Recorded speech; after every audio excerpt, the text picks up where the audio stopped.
Hi, everybody. Thank you, Commissioner Warren.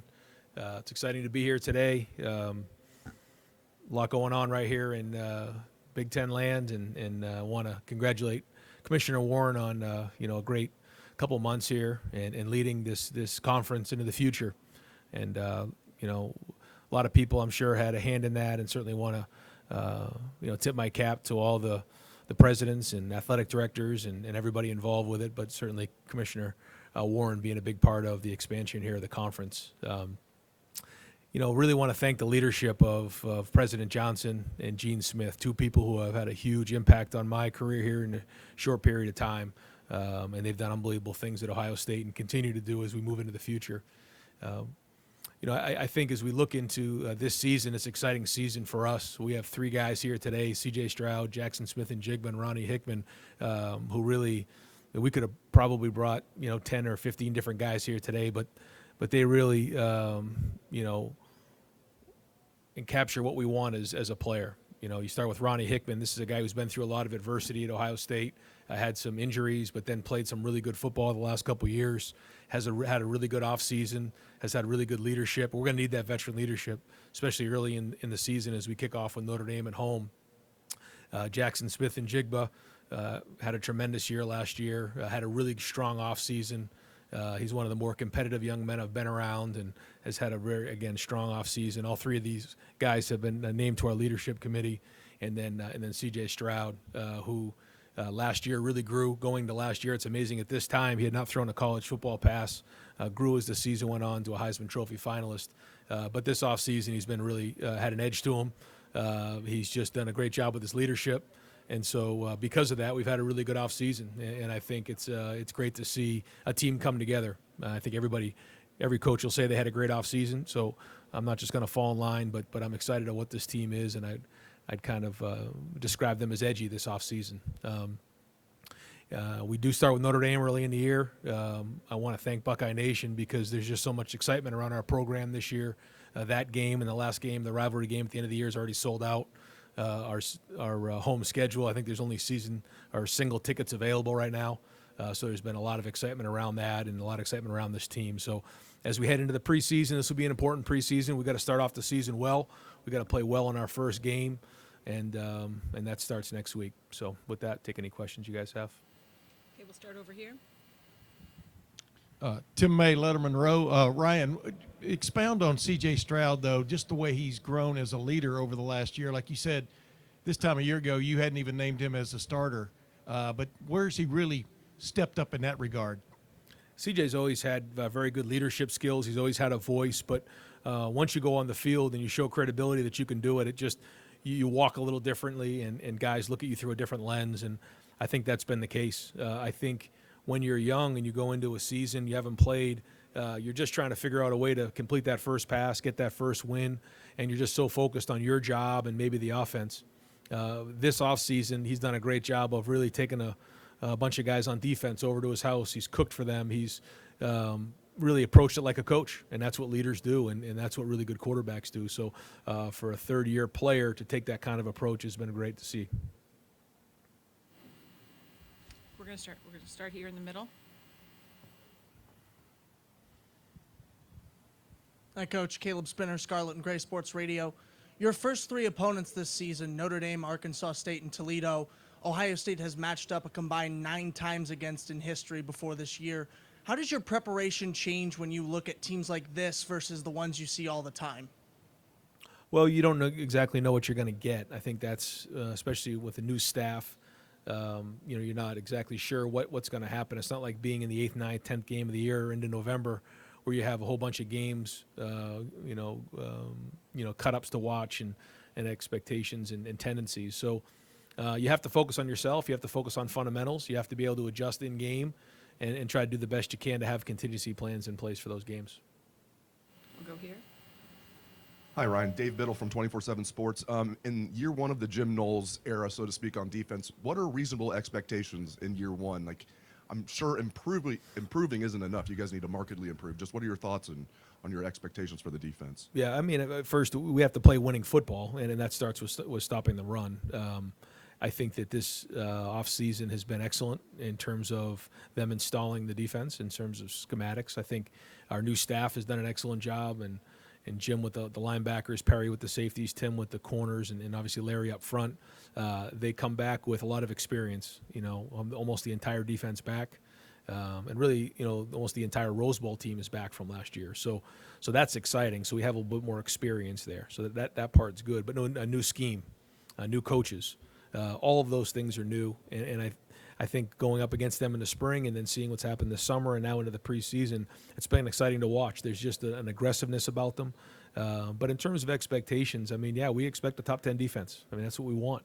And, when we've played our best football, it's because we played really good defense and we've been balanced and played complementary football. So, we want to obviously stop the run to begin with and then go from there. But we expect a top 10 defense.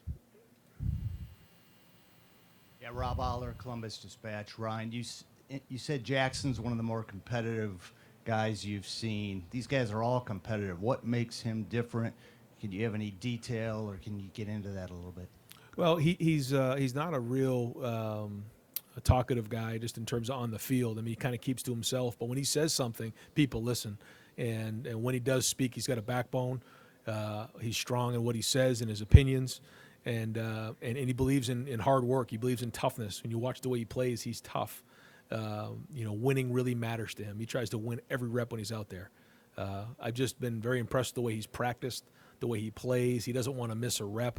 That's just the way he is. He's a no-nonsense kind of guy, and he doesn't stand for people making excuses. He doesn't stand for people not being accountable. And, for somebody who isn't real talkative or loud, he does, in his own way, hold guys accountable. And I think his competitiveness shows that way, and he leads by playing really, really hard. And I think you saw that, especially in the last game, but you saw that in other games as well, just how hard he plays.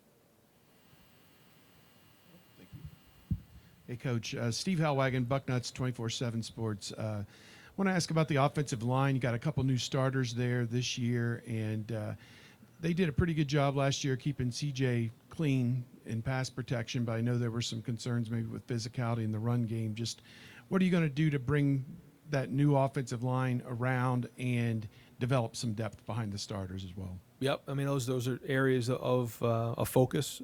Justin Fry's come in and done a really good job of talking about, we're not changing things, but he does teach things different. He has a different style of coaching, a little bit different technique, and so that's been great. We have moved some different guys around. We lost Nick, we lost Thayer, but it's good to have those other guys back. I'm really excited about the offseason that DeJuan Jones has had. He's lost a bunch of weight. He's in really good shape. Same thing with Matt Jones. Donovan Jackson stepped up and had a really good offseason as well. Luke has been a leader, and Paris moves to left tackle. So, that's a pretty good group right there. But like you said, I don't know if it was the physicality in the run game or just maybe the fits weren't right. But when we needed to, at times we didn't get it done. Other times we did. When you look at our numbers, they were very, very good, and we did run the ball when we needed to. But that balance is what we want. And certainly when you get to short yardage situations, big games, red zone, you got to be able to run the ball at a high level, and that's going to be the focus. And the offensive line, the tight ends have a big hand in that, the running backs, but also Coach Fry in the run game. So. Hi, Ryan. Bill Rabinowitz, Columbus Dispatch. I know you made a big point of emphasis during the spring on leadership. You just talked about CJ's leadership. In the summer, players obviously have to take the initiative. What have you seen in terms of that for your team? Yeah, so we really did an extensive, study on how we wanted to handle leadership this year. We had two different periods where we elected a leadership committee, and those were, different positions, different position groups, different classes. They were voted on by the team. We went through the spring, then we re-voted as we came back off of the break in May, and we really intermingled the team. We tried to stay away from the position groups as much as we could. And I think that brought the team together a lot more. It also forced guys into leadership positions. I think the thing that was neat was that the first round of leadership was not the same round in the summer. So some guys maybe, took a step back, some guys took a step up. And so now as we head into the summer, we kind of have an idea who the captains are going to be because we've already gone through it once. And I think it's something that we're going to grab onto moving forward. And it's put guys in a situation to have a voice. And I'm hoping that this pays off for us during the season. Yeah, Coach Jack Park, Sports Radio 97.1 The Fan in Columbus. Good to see you. I tag along a little bit to your previous question about opening with Notre Dame. Probably the most highly anticipated opener in school history, at least by the fans. And how has that impacted your players compared to other openers you've had both in the NFL and college, if any, or maybe not at all? Yeah, Jack. No, it's been real. I think our guys feel it. I think they feel the excitement. I think they feel the anticipation. I think they just feel the community rally around this team. But that first game being a night game is, I mean, how else do you cut it? It's going to be electric, and our guys know that. So there's a little bit of urgency about them, and there's going to be this preseason. So last year we started on the road at Minnesota, and that was a big conference game on the road with a very inexperienced team. So we had to play well in that game. That's similar this year. Now we're at home, a little bit more experienced team, but the plan's going to be the same. We got to play really good football in that first game. And I think when you look at our season, we have to have competitive stamina. We have to play really good at the beginning of the year, and we got to play really good at the end of the year. And that's the challenge of being Ohio State. You got to win them all. And so competitive stamina is one of the things that we've been talking about as a team. Coach, all the way back on the TV platform, please. Coach Levon Whitaker, ABC 57 in South Bend. Coach, kind of to piggyback off my friend up there, opening up against Notre Dame and that build-up that you talk about, what is that doing for your team? But also, in addition to that, with a guy like Marcus Freeman, who went to Ohio State and played at Ohio State, do you think that a team like Notre Dame should join the Big Ten Conference under the leadership of Freeman, and just because of the build-up that you had this season? Well, I think it's an exciting time for our fans, an exciting time for our team. It's obviously an exciting time for the Big Ten, and obviously the things that have gone on here in the last couple months. And so I think it's a great opportunity to play against a really good opponent. Marcus Freeman does a very, very good job. He's got a really good staff. They're very knowledgeable, very energetic, do a great job in recruiting, do a great job schematically. So it's going to be a really big challenge for us. They have a really good team coming into Ohio State. So all those things kind of have our guys' attention. And so I think there is a little bit more attention to our guys, just knowing what a big game we have to start the season off with. Hey, Coach Day. Tino Bovenzi with Spectrum News 1. I've had some time to process the loss to the team up north last year. Just talk about how that has really catapulted you guys into the offseason as a motivating factor, and also just how good you feel about this team. It kind of feels like you have something special brewing in Columbus this year. Well, every year the expectations are high, and that doesn't change, based on what happened the year before.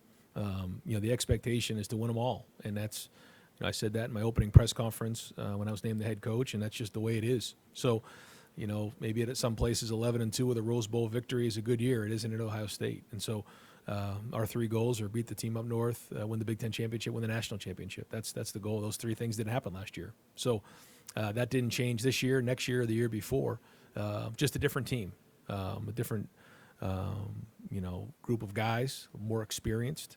Again, when you think about those first few games last year, I mean, we had a lot of young guys, and now we've gone through a whole season of off-season together. I think our guys are a little scarred. They're a little calloused. They know what it's like to lose a game, and that's not fun.